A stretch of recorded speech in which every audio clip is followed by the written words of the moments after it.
25 ذوالقعدہ ہے. پھر امام نے فرمایا کہ روئے زمین کو اللہ نے خانہ کعبہ کے نیچے سے بچھایا, اور پھر فرمایا کہ جو اس دن روزہ رکھے گویا اس نے 60 مہینے کے روزوں کا ثواب حاصل کر لیا. ایک دن کا روزہ 60 منتھس کے روزوں کا ثواب ہے.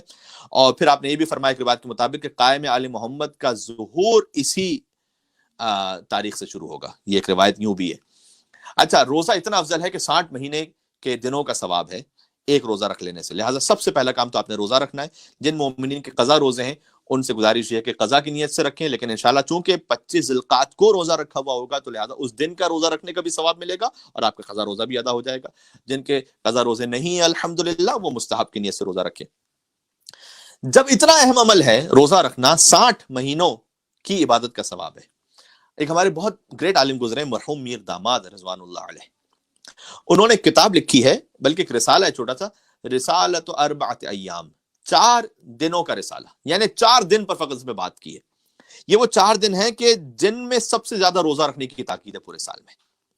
تو وہ لکھتے ہیں کہ دحو الارض میں جو روزہ رکھنا ہے وہ مثلا 60 مہینوں کے روزے کے برابر ہے, بعض روایات میں 70 سال کے روزے کے برابر ہے, بعض روایات میں 70 سال کے گناہوں کا کفارہ ہے. سب سے اہم عمل اس دن روزہ ہے. تو روزہ تو ضرور رکھیں انشاءاللہ.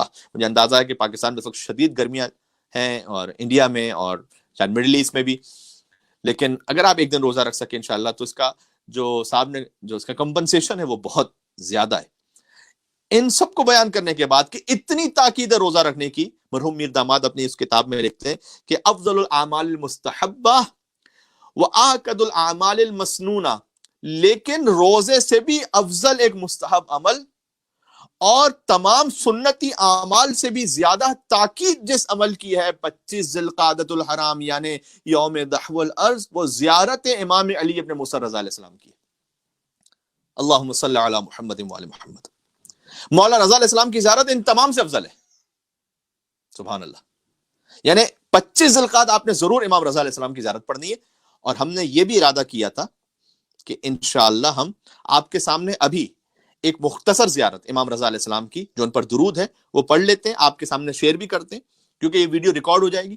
کل آپ اسے دوبارہ دیکھ کر اس حصے کو امام رضا علیہ السلام کی کم سے کم مختصر زیارت یہ ضرور پڑھ لیجیے گا جو ابھی آپ کے ساتھ یہاں پڑھیں گے ہم. تو آج بھی پڑھ لیں, ثواب تو ہے بہرحال امام رضا علیہ السلام کی زیارت کا, اور کل بھی پڑھیں اسے, اور جن کے لیے پرسوں ہے دحو الارض وہ پرسوں بھی پڑھیں انشاءاللہ اسے. مجھے پتا ہے کہ شاید تھوڑا سا ایک چھوٹا اس میں نظر آ رہا ہوگا, لیکن آپ اس کو اگر غور سے دیکھیں, صلوات خاصہ امام رضا یعنی امام رضا علیہ السلام پر مخصوص صلوات. اللہم صل علی محمد و آل محمد, اللہم صل علی علی ابن موسیٰ الرضا المرتضی الامام التقی النقی وحجتك على من فوق الأرض ومن تحت الثرى الصديق الشهيد صلاة كثيرة تامة ذاكية متواصلة متواترة مترادفة كأفضل ما صليت على أحد من أوليائك.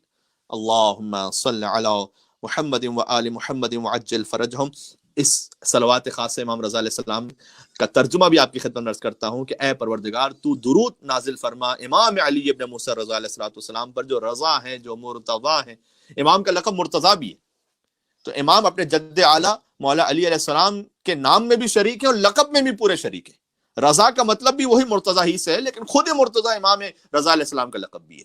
تو امام ان پر درود ہو کہ جو رضا ہے, جو مرتضی ہے, جو امام ہے, جو تقی. سبحان اللہ. اس خاطر ہے کہ جہاں یہ کہنا درست ہے کہ اولنا محمد اوسطنا محمد آخرنا محمد وکلنا محمد, یہ کہنا بھی درست ہے کہ اولنا علی اوسطنا علی آخرنا علی وکلنا علی. ہمارا اول بھی علی ہے, ہمارا اوسط بھی علی ہے, آخر بھی علی ہے, ہم سب کے سب علی ہیں. ہمارا اول بھی محمد ہے, اوسط بھی محمد ہے, آخر بھی محمد ہے, سب کے سب محمد ہیں. اسی طریقے سے ائمہ کے القاب بھی بالکل ایک دوسرے کے ساتھ ملتے جلتے کہ کلنا نور واحد, ہم سب کے سب ایک ہی نور سے ہیں. یہ تو کسی امام کی زندگی میں کوئی صفت زیادہ واضح ہو گئی, ظاہر ہو گئی زیادہ, لہٰذا اس امام کے لیے وہ لقب منسوب ہو گیا جو اللہ سبحانہ وتعالیٰ کی طرف سے. امام تقی علیہ السلام نوے امام کا لقب سمجھا, لیکن امام رضا کا لقب بھی تقی ہے. آگے فرمایا النقی, امام رضا علیہ السلام کا لقب نقی بھی ہے. تو امام تقی بھی ہیں، امام نقی بھی ہیں. وحجتک علی من فوق الارض ومن تحت الثری، اور اے مولا آپ حجت ہیں اللہ کی جو کچھ زمین سے اوپر ہے اور جو کچھ گہرے سمندروں میں ہے، سب پر حجت ہیں آپ. الصدیق، آپ صدیق ہیں، آپ شہید ہیں. سبحان اللہ. صلاۃ کثیرۃ تامۃ زاکیۃ متواصلہ، صلوات ہو مولا آپ پر کثرت کے ساتھ، مکمل صلوات، پاکیزہ صلوات، ایک کے بعد ایک آنے والی صلوات، متواترتن جس کا سلسلہ نہ ٹوٹے ویسی صلوات، مترادفتن جو پے در پہ ہو، کا افضل ما صلیت علی احد من اولیاء، پروردگار ایسے درود نازل فرما جو اپنے تو کسی بہترین ولی پر درود و سلام نازل کرتا ہے. سبحان اللہ. میں تو وجد میں آ جاتا ہوں فقط امام رضا علیہ السلام کے اس مختصر سے صلوات کو پڑھ کر. ایک مل کے اور صلوات بیتے ہیں مولا علی ابن موسیٰ رضا علیہ السلام کی ذات گرامی پر. اللہم صلی علی محمد و آل محمد وعجل فرجهم. تو آپ سے گزارش یہ ہے کہ انشاءاللہ آپ اسے کل سن لیجئے گا اس حصے کو، اور اس صلوات کو اور اس کے ترجمے کو ایک مرتبہ پھر سے سن لیجئے گا. تو امام رضا علیہ السلام کی زیارت 25 ذی القعدہ سب سے افضل اور اہم عمل ہے.